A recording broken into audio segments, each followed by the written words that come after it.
Hello. Hi, welcome to That's English. A. Welcome to Sport on 5 News at 8 p.m. Our newsreader is Evan Sands. Good evening. Here are the sporting headlines. Yesterday, the US Open Golf Masters Tournament was won by Ewan Rees. He's the first Welsh golfer to win this tournament. Gary Richards reports from Chicago. B. Mick Robertson, Chief Political Editor. This week has seen a change in our political parties. On Monday morning, the Conservative Prime Minister and the leader of the Liberal Democrats talked about cleaning up politics. On Monday afternoon, the Labour Party joined in. 6 days later, what has happened? C. This is the 6 o'clock news with me, Kirsten Old. Tonight's main headline. UK doctors and nurses are angry about their pay and working conditions. Later in the programme, we'll talk to our health reporter, James Rain. D. International news from foreign correspondent Pamela Parsons in Brazil. At a meeting in Sao Paulo yesterday, the Economic Group of Brazil, Russia, India and China, BRIC, agreed to more cooperation between their banks and businesses. They also discussed a newspaper article published in the UK about trade between the UK and China. The UK Prime Minister arrived in Brazil yesterday. E. UK News. A man is arrested by police for stealing 2 Chinese works of art from a museum in Newcastle. More news to follow.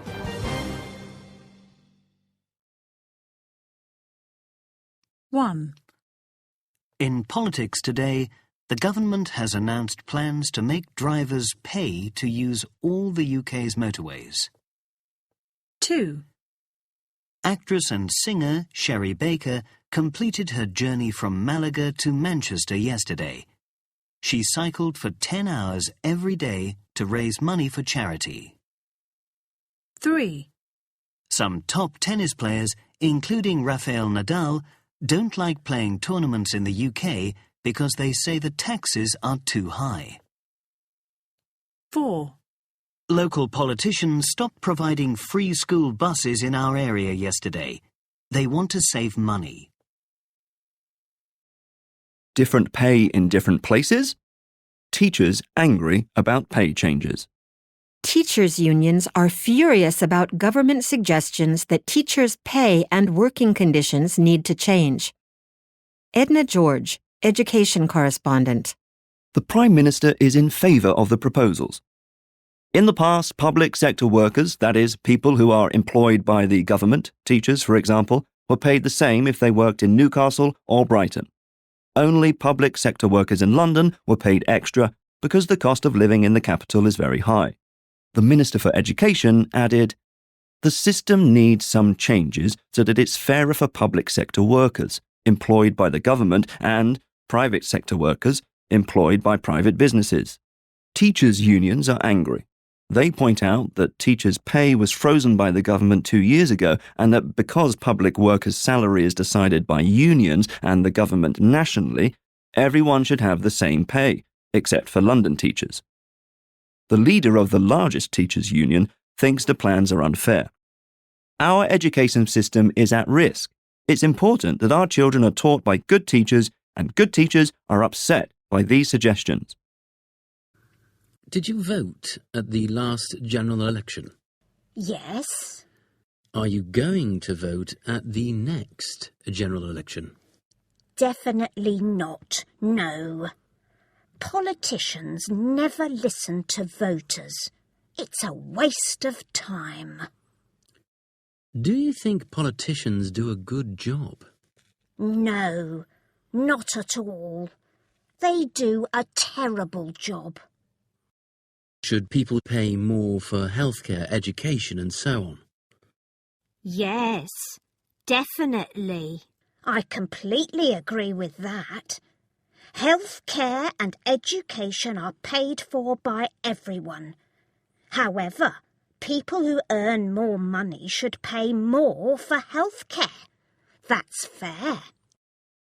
Some people think that politicians do not find solutions to problems. I completely agree. Politicians argue with each other far too much. They're only worried about their own lives, not the lives of real people. Hello, and welcome back to the News Review with me, Angus Palmer. Let's start with you, Tanya. What have you chosen? Well, I'm very interested in politics. Last year, several important politicians were arrested by the police. So why are you so interested? Some businessmen paid these politicians to ask questions in Parliament. That's against the law, and it's serious. I'm always fascinated by serious stories. What about you, Greg? I'm not interested in serious news, so I've chosen a funny story about a man who thought that he was a lottery winner and that the first prize was over £4 million. Really? OK. He organised a big party and several journalists were invited. When they arrived, he was very, very unhappy. Why? Let me read the story. Lottery winner Mr. Harvey Montgomery, 42, told us, "I've organised this party and I paid for a new Porsche sports car. The problem is that yesterday they told me that the prize was shared by me and around 9,000 other people. Mr. Montgomery's share of the lottery prize was £500. That's funny and sad. OK, Georgina, what's your favourite type of story? I love stories about animals. There's one I love about a dog that helped her owner to escape from a fire. Finally, I like unusual stories and sports. A grandmother in York has taken up karate. Maggie Floss is 83 and has become a model for younger people. Karate is taught in schools now as part of the sports programme. 1. A local woman aged 93 has won a £2 million lottery prize. 2. The Prime Minister wrote the article 2 months ago. 3. Local people are asking, have the builders completed the road yet? 4. Nobody has ever played football at Wimbledon before today.